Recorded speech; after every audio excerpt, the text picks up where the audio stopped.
Okay, so one last problem should do it. This is the last one. And it's about our favorite artist named Jose Marie Chan. And I remember during the time when I made that problem, it was Christmas of 2022. That's why I typed the name Jose Marie Chan, who's a very famous singer. So, yeah. So, Jose Marie Chan, shout out to you po. Although it's still early pa to be Christmas dahil ang init talagang panahon. Summer na yon. Alam mo kung Pasko na, dumating na si Jose Marie Chan, ang lamig talaga yung panahon. Na yun, sorry po, Sir Jose Marie Chan. Dahil ang init talagang panahon. Di ko na kaya. Paano yung mga estudyante ko? Hindi sila nag-aaral. Pero okay lang yan. At least, I'm still here to give them an online lecture. Anyway, ito na yung mga tanong. Before that, let's read the question. So Jose Marie Chan rode several airplanes in order for him to get to destinations all over the world. Kasi yun naman, si Jose Marie Chan, he's a good singer. And that's why he goes all over the world to, to sing different songs to, different Christmas songs to all the nations wide. Through all the excessive plane flights he's experiencing, he assumed that each airplane travels at an average constant speed of 560 kilometers per hour. When the airplane is soaring high above the cloud, when the airplane is soaring high above the clouds. Furthermore, moreover, the population variance is 2,500 kilometers per hour. Okay. So now let's solve whatever's being asked. So let's go to letter A. Find the probability that he won't ride an airplane that travels at a constant speed from 445 kilometers per hour to 625 kilometers per hour. Okay. Here's the problem. Ganito kasi yun. First, let's identify whatever's being the given. Okay, so now let's get back. So we have here the x, which is, what is the x? A constant speed from 445 to 625. 445 and 625. Then, the next one is the mu. What is the mu? The mean, or mu, which is 560 kph, diba? And then, what is the standard deviation? The standard deviation is not known. However, we are given a variance of 2,500. So, remember what we do to the variance, diba? Variance. We take the square root of it to get the standard deviation. Tama? So, you take the square root of 2,500. Therefore, sigma is 50. Okay? Diba? 50 times 50 equals, diba? 50 times 50, this becomes 25. Add 2 zeros. Tama. 2,500. So, therefore, that's the information given. Now, let's standardize this in z-scores. Okay? Pero, what does it ask for? For letter A, sabi dito, find the probability that he won't ride an airplane that travels at a constant speed of from 445 kilometers per hour to 625 kilometers per hour. Pero class, anong ibig sabihin yun based on the problem? Ibig sabihin, hindi siya magsasakay ng airplane na ganon kabilis at ganon kabagal. Ibig sabihin, that he won't ride an airplane that travels at a constant speed of 445 kilometers. Ibig sabihin, it should be lesser than that, to 625 kilometers per hour. Let me draw the graph so that you will see what I mean. These are normal curve. So we have -3, -2, -1, 0, 1, 2, 3. And then we have our mean. Our mean is 560. And then what's our standard deviation? 50. So this will become 610, 660, 710.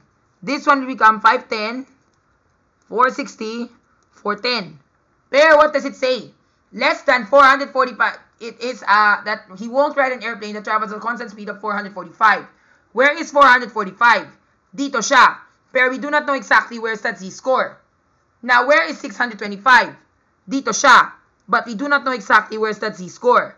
Pero ano yung tanong? The question is, he won't. Kasi nga, let's say, for example, he will ride an airplane. It is in between the two values. Diba? This is what you will be shading. Kasi nga sabi dito sa letter A, find the probability that he will ride an, if the grammar were, he will, ibig sabihin positive, he will ride an airplane that travels at a constant speed from 445 kilometers to 625 kilometers. Dito ang kailangan namin hanapin. Pero ito ay negative. So therefore, it is outside. So therefore, ito yung kailangan namin hanapin. So don't get tricked out.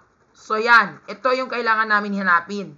Yung lahat niya ka-green, so na nakita mo sa normal distribution na to, ito yung kailangan namin hanapin. So yan, so that is exactly what we're looking for. This one within the white boundary is the one that was supposed to be the satisfaction, pero that was supposed to be the satisfaction.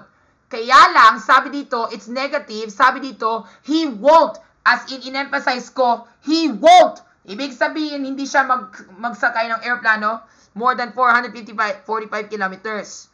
Pero above 625 kilometers per hour, it dito siya. Okay yan. So this one yung hindi kasama.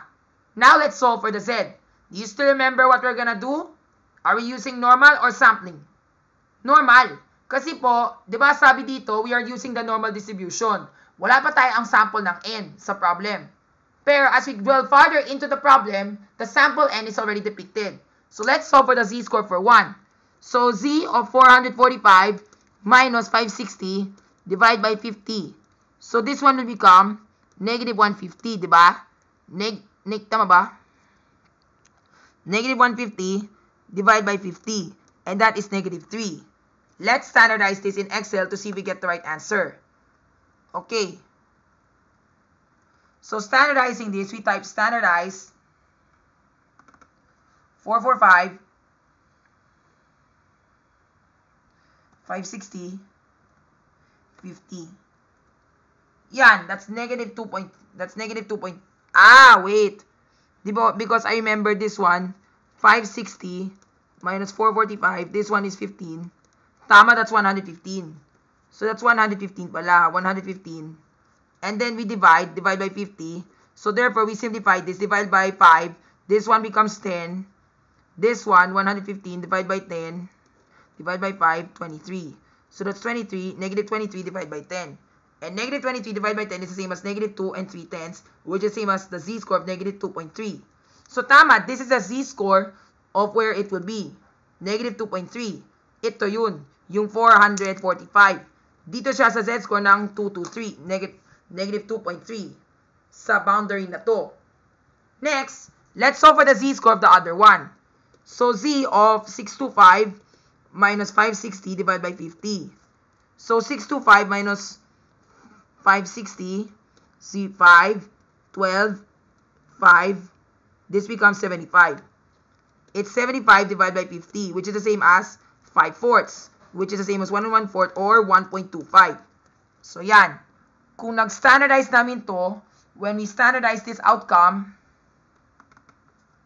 we type standardize of 625, 560, 50. That's 1.3 pala. Kasi boy got the answer wrong. This is 5 and then this one, this is 65 pala. Not 75. 65. So dapat 65 to. And then divided by that. So 13 over 10 or 1.3. So dapat 1.3 is the right answer. Yan. So tama nga, it's 1.3. Dito siya natatagpuan. 1.3, which is 625. Now, let's locate the z-scores and find the corresponding probability. Pero, if you look at your z-table, we are going to use this area. Diba? Pero we don't need this one. We want the one on the outer. So, this is what we're gonna do. First, we're gonna have to solve for the z-score both, because remember, if we find the z-score of negative 2.3, it will be from the mean up to here. If you want to solve for the z-score from this up to 1.3, it'll be from here up to here. Pero we want the one that's shaded. So we need to subtract that from 1, which is 100%. Now let's look at our z-table to find the matching z-score, to find the matching corresponding probabilities. So for negative 2.3, that's 48.93%. So 48.93, diba? 48.93. Now, for 1.3, this is 40.32. Now we add 5, 12, 9, 8. So that's 89.25. Pero we need to subtract that from 100. So 100 minus 89.25, 1, 0, 7, 5. So the correct answer is 10.75%. So that should be the right answer. Did we get that one right? Let's see. Ganito kasi yung solution sheet. This one, ang ginawa ko dito, normal distribution 445, 560, and then the standard deviation of 50, and then true. That is for normal distribution. And the answer that we get there is 0.1%. Because remember, this is 48.93%. So subtracted from 0.5, 50%, and you should get 1.07%. Tama, that's the right answer. Next, on the right-hand side, we get 0.9% because of 40. So tama ha, we get the right answer. Then when we sum this up all together, we should, ang ginawa ko dito, 1 minus the normal distribution of this one, and then we sum this up all together, so we can get 10.75%. Correct. So therefore, we add these two together, yung naka-shaded, and that'll be the correct answer. This is the one that's not included. Kaya nga class, if you think that this is the one, this is not the one included. Kaya nga it implies the application of compound probability. Yun po. Next, let's go to the next item. Letter B. For a certified probability of 27.04%, this means to say that he rode an airplane which is blank faster than the average speed. Okay, so faster than the average speed. Diba remember, this is slower, this is faster. So this is faster. Diba? But the corresponding probability is 27.04%. So where is that z-score? Yan, meron. 27.04, which coincides with a z-score of 0.74. Yes, so that's the z-score. 0.74. So dito siya, 0.74, and this is the probability. This is 27.04%. Now, based on that, we need to locate for the raw score. Diba? To do that, we need to convert that into the z-score.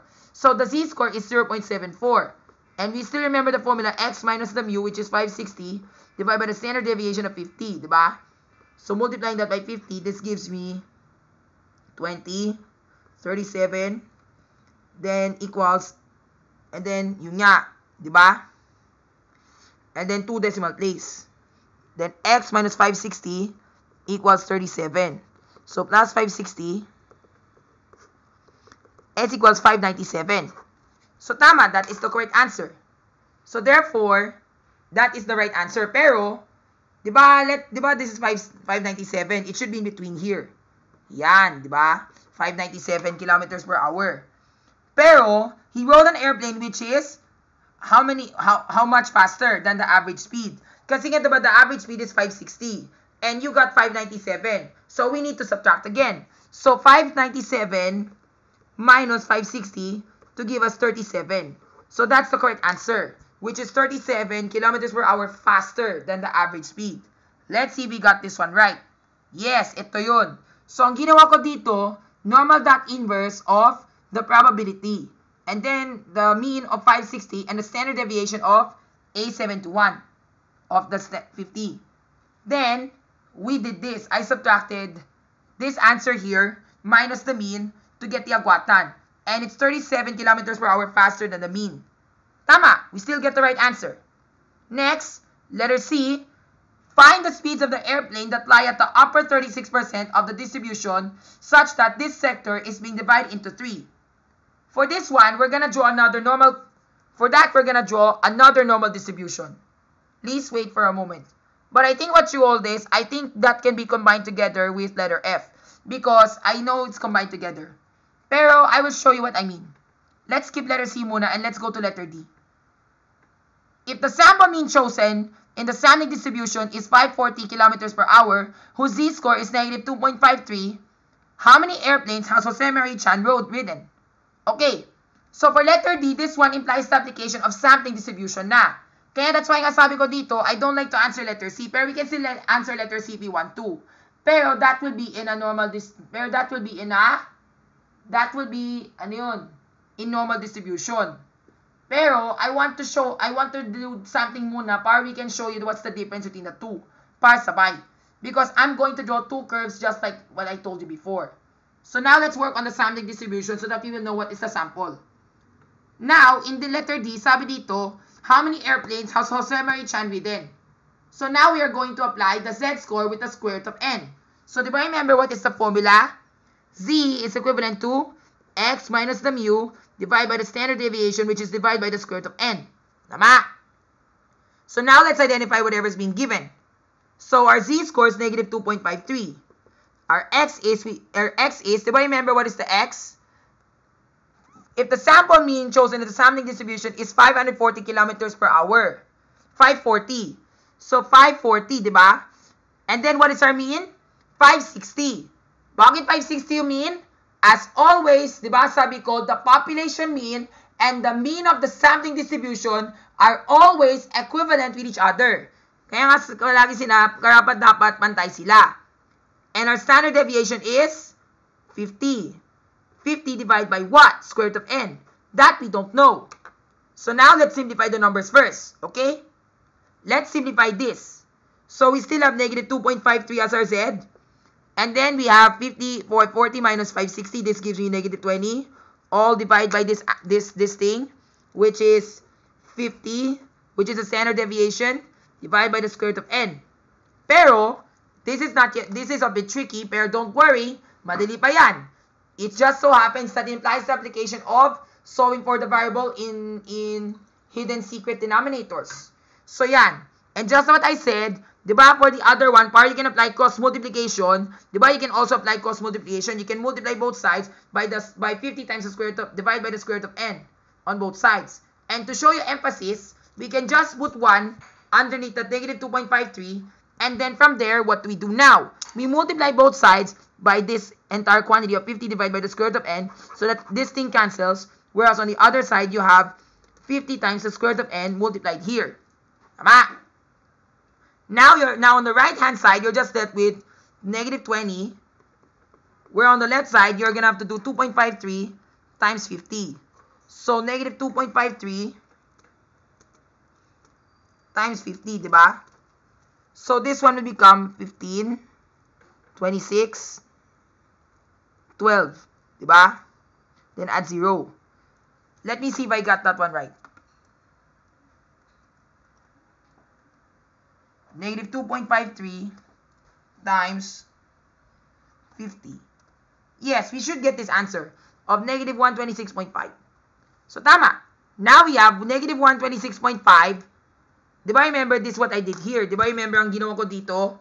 50 times negative 2.53. And then we have the square root of n times 1. And the square root of n is just located all by itself and can't get out. But don't worry. What do we do again? We put another 1 underneath negative 20 naman. And then we can apply the cross multiplication process.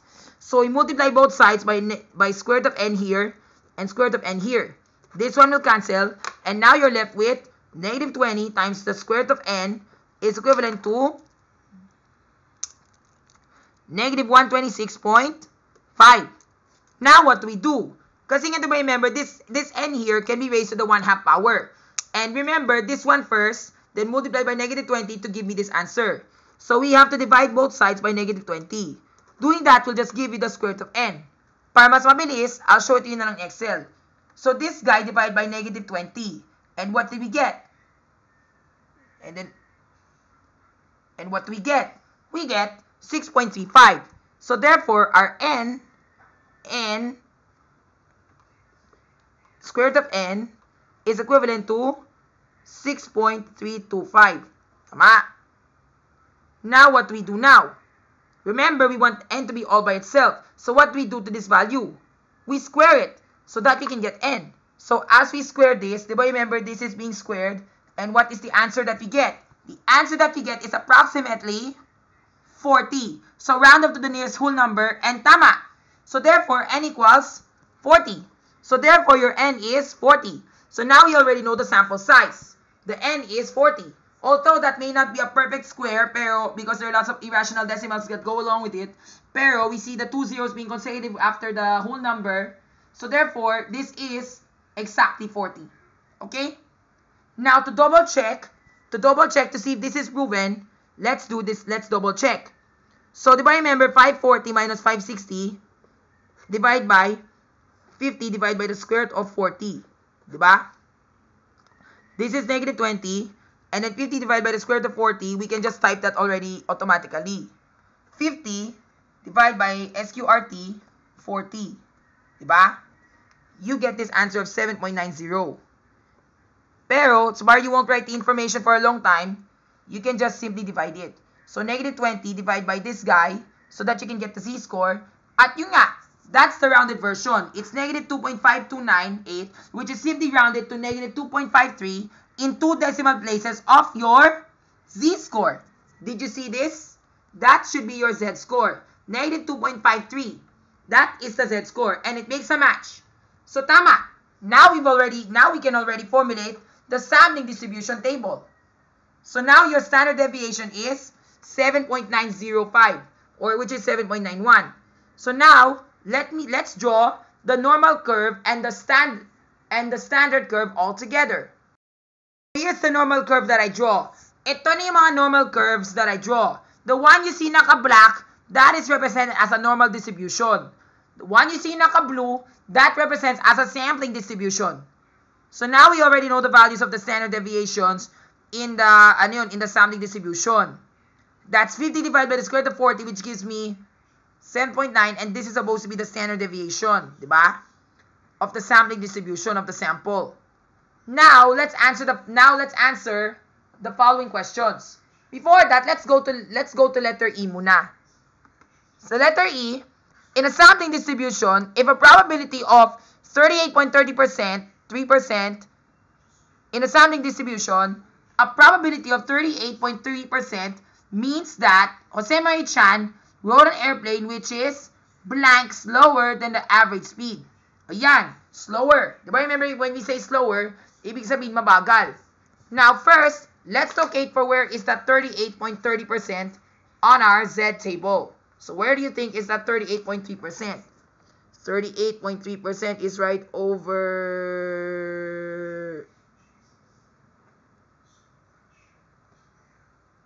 here. There it is. 38.3 is at 1.19. So 1.1, 11, 12, 13, 14, 15, 16, 17, 18, 19. Tama. So the z-score is right here. So 1.19. Dito siya. Diba? So 1.19. 1.19 is right here. And what is the raw score?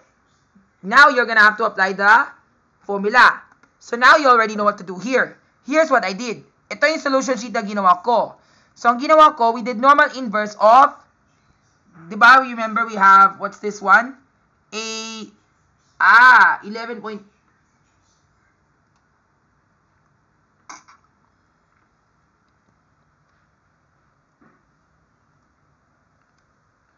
Ay, wait, that's negative pala. Negative pala. Diba remember sabi dito slower. So dapat dito siya, negative 1.19. And then ang ginawa ko, we just subtract. Diba?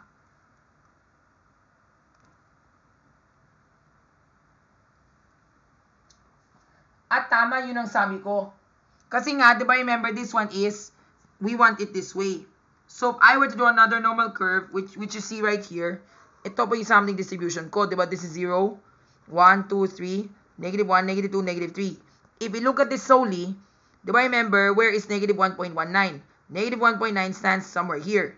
Then if you still remember the z-scores, this is 560, 567, 575, 583, 562,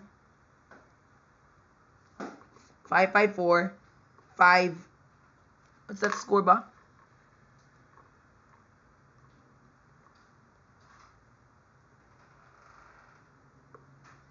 Diba? So that's exactly where it will end. So tama, this is what I was trying to tell you right now. Dito siya nagtatagpuan. So what is that raw score? So diba remember this one here, that's supposed to be 38.3%. And diba remember, we know from here to here is 50%. So 50 minus 38.3. And doing that, this is like giving the change mentally. We have 11.70. So tama, that's 11.70%. Tama. So that's exactly what I did here. So 50 divided by minus 38.3 is 11.7%. And then divided by 100, we get 0.117 as our decimal. And then ang ginawa ko dito, this is what I did. We did normal inverse of this answer, 0.117, and then 560, and then the standard deviation of the sampling distribution, which is 7.90. And the answer is 550.6. So as you can see, it's somewhere right over here, in between 552. So it makes sense, di ba? Now, if I were to use the normal formula, it will go like this. Di ba? Remember, we typed there the z-score, and the z-score is negative 1.19 times the standard deviation of this guy. Then we add 560, so that we get the correct answer, which is 550. Did we, I think it, yeah, correct. 550. 50.591. Tama, it's almost rounded. And therefore, in conclusion, approximately 9 kilometers per hour slower than the mean. Approximately 9 to 10. Kasi nga diba, remember, this is 551 kung rounded. So, approximately 9 to 10. So, tama, yun ang sabi ko dito. It's lower. Kasi nga, this is 560. So, this is 550.156. So, therefore, approximately 9 kilometers kph slower than the mean. Diba, the mean is 560. So, here, that's lower. Now, let's go to letter F. Letter F is this. Do letter C in sampling distribution method. Kaya nga sabi ko sa'yo, I want to do this na sabay. Diba sabi ko kanina, I want to skip letter C first. Ganito kasi yun.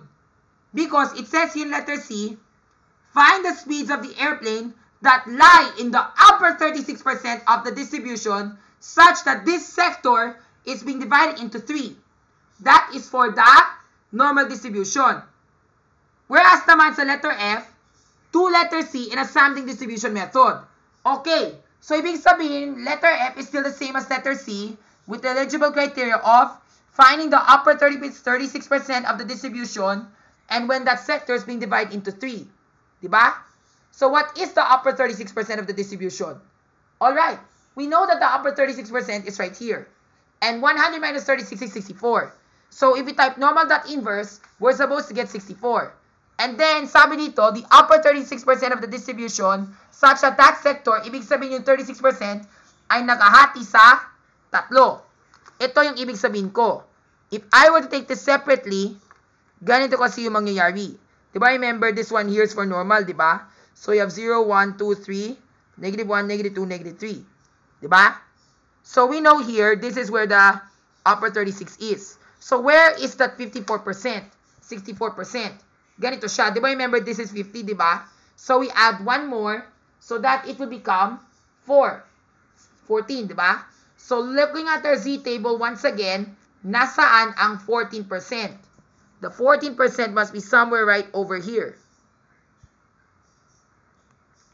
Yes, 0.1368, 0.1406. So, those are the nearest Z scores. Now, let's type this in our formula. So, we have the little x, the y, and then small, medium, large. Then we have, what is the score? 0.1368, 0.14, 0.1406, which corresponds to a z-score of, what's the z-score? This is 0.4, diba? 0.3, 0.34, 0.35. 0.35, 0.36. Yan, so that's 0.36. This is 0.35. Now we need to solve for the one in between. So now we already know the formula as follows. Doing this formula constantly again and again.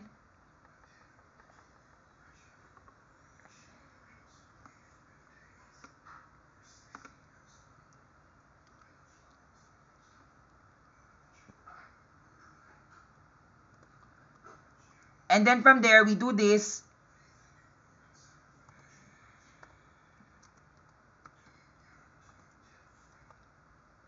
These two will be divided. And then if we divide this, we get this one, diba? This one goes up here, and then we cross multiply. So therefore, this one is being multiplied by the negative version of this guy, diba? And then this guy, that you see here, which is being divided by this, will be added by the positive form of 133. Diba? And we're supposed to get this answer, 0.01362. And then this is the one with the x. So divide by this one. Tama, our z-score is 0.35841. That is the new z-score. So now our z-score is this guy. Now, if we were to type this in our normal distribution, normal Standard distribution of this guy. Then we type there true. What did we get? Did we get 64%? Yes, approximately. Okay? So now we know exactly where the z-score is. It's at 0.35. So 0.35 is right over here. Diba? Pero sabi ko dito, it divides the distribution into 3. Such that the upper 36% is above it. So for this one, if you want to use your Z table to find it, pwede pa rin. Pero that might take a long time if you're gonna do that. So this is the upper 64%. And it's being divided into 3. So, diba remember, 36%, so we need to find 12%. So 64 plus 12 is 76. So where do you think is 76 in our Z table? 76 in our Z table, that's 26, diba? Yan, 0.258 and 0.2611. So we do it again. So we have the X, Y, small, mid, large. Diba? 0.71, 0.70, and then we have this point. What's that Z score? What's that probability value? 0.2611. 0.26, and this is 0.258. Diba?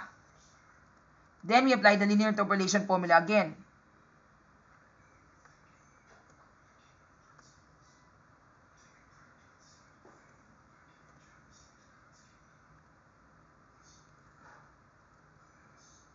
And then this guy is being divided.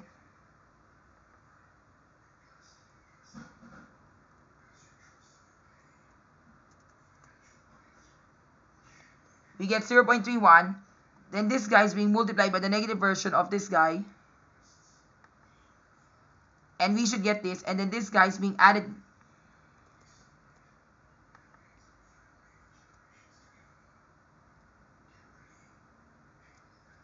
Multiplied by negative 1.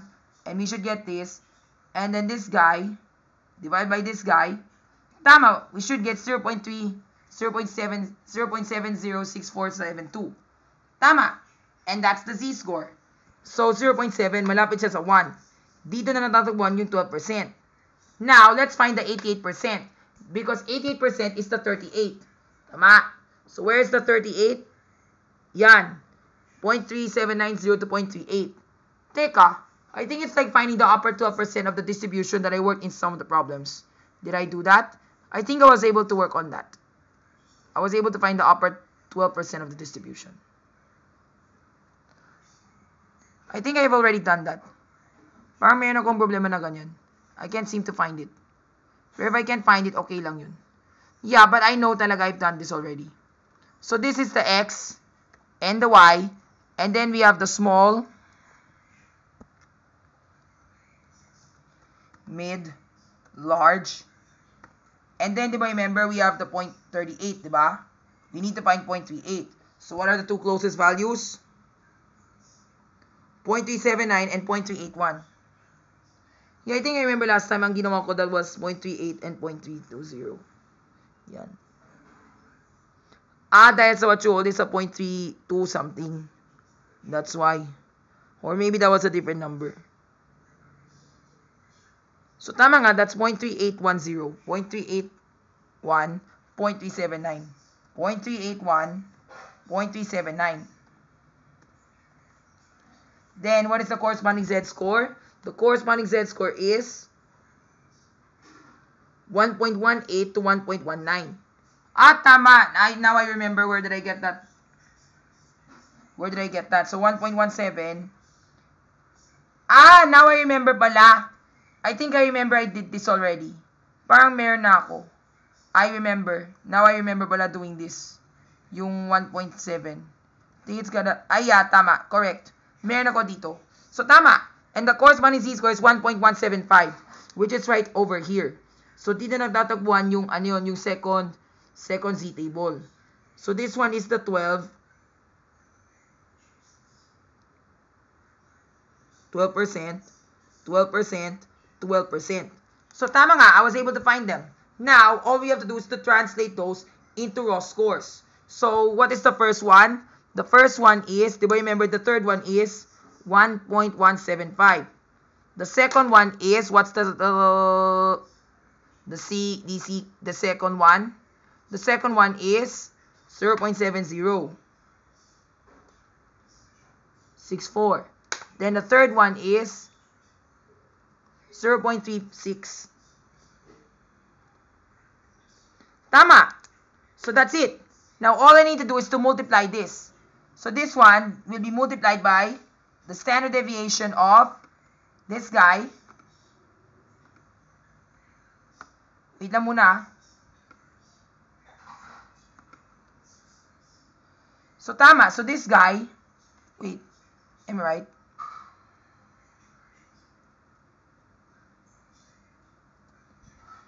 Is being multiplied by the standard deviation of this, then plus 560.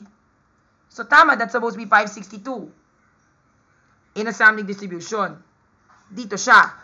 So therefore, if you look at this in the sampling distribution method, it will go like this. Diba, remember this is 0.0, 0.1, and then this one. So 12, 12, 12. Tama. So the 562 is here. Then the second one is the, diba, this for sampling distribution. This one is for normal distribution. This guy times 50 plus 560. Yan, we should get 57791. Ito yun.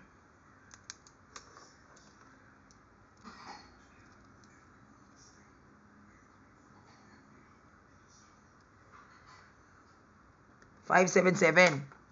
And then this one, this guy times 50 plus 560. Yan, 595. Malapit siya sa 1. 595.32. And then this one, for sampling distribution, this one times, di ba, we have this 7.0, and then plus that 4, 560, yun nga, we get 565.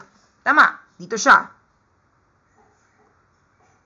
And then on this side, yun nga, dito sa, where's that ba? Nasaan ba yun? I think it was right here, di ba? Yung, where did I do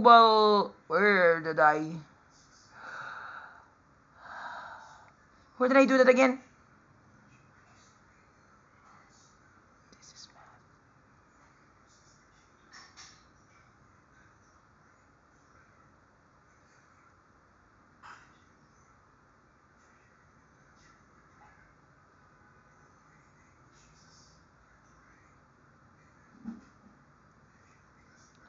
Yan, di ba? So, ito yun. So, therefore, ang ginawa ko dito, this one, this guy being multiplied by, what's that z-score?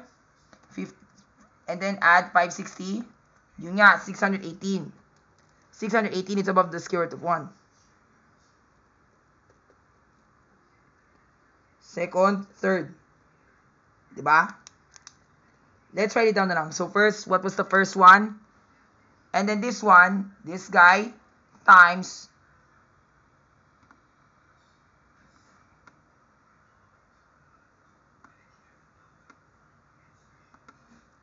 plus 560. Yun nga, we should get this answer. 569.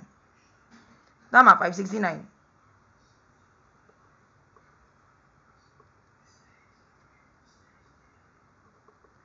Second was, what's that value?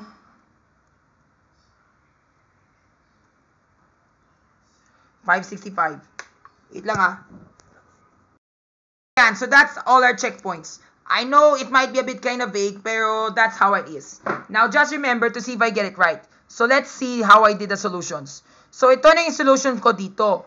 So, di ba remember this one is the left? Di ba remember this is the ano yun?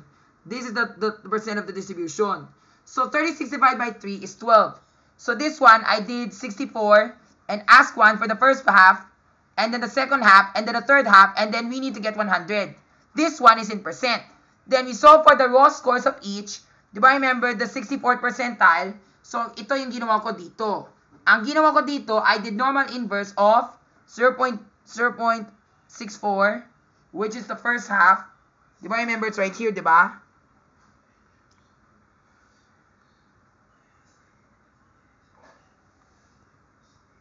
That's the first half, di ba? 560 and 50. At tama, the first one was supposed to be 577.92 in the first half. Then in the second half, we got, di ba remember, the sum of this one, that's supposed to be 76%, which is right over here. Di ba, this is 64, this is the first part. This is the second half to get 76. Tama? This is 64. This is 76. This is 88. So it will stop here, in between the 1. And therefore, we sum this one, 560, then 50. So that's 78, and we should get 595. Yan, 595.32. Almost. And then here, ang ginawa ko dito, I summed everything up of the 3 to get 88%, then normal inverse with probabilities of summed everything, and then I got this answer of 618.74. Yan. That's the checkpoint, which is to a standard deviation of 2. And then for the sake of sampling distribution, ito yun. So we did the same procedure as followed. And then, di ba, remember this what I did here, di ba? Now, for the first one that I asked, ito yun. So first I did normal inverse of this guy, and we're supposed to get 562. 562.83. We got that one right. The second one is 555.58. Yes, ito yung ginawa ko. I summed up both of them, and then the mean of 60, and the standard deviation of A72 being locked in. Just like that. Diba? Yan. And then the third one, we're supposed to get 569.29. Yes, and that's the one. We summed everything up all together, all the probabilities in normal.inverse. Kasi nga normal inverse will give you the probability. You type the probability, then the corresponding mean and standard deviation, so that it will give you the raw score. Yan, and that's how fast it can solve. And then if I were to do normal distribution to verify if this is the true probability, yun nga, and that's it. So now we were able to solve for the 3 points. Alright? So therefore, what is the answer? The answer is, in letter C, the first raw score checkpoint is at 578 kilometers per hour. The second one is at 595.315. And the third one is 618.75. Then for letter F, the first raw score checkpoint is 562.83 kilometers per hour. The second one is 565.583 kilometers per hour.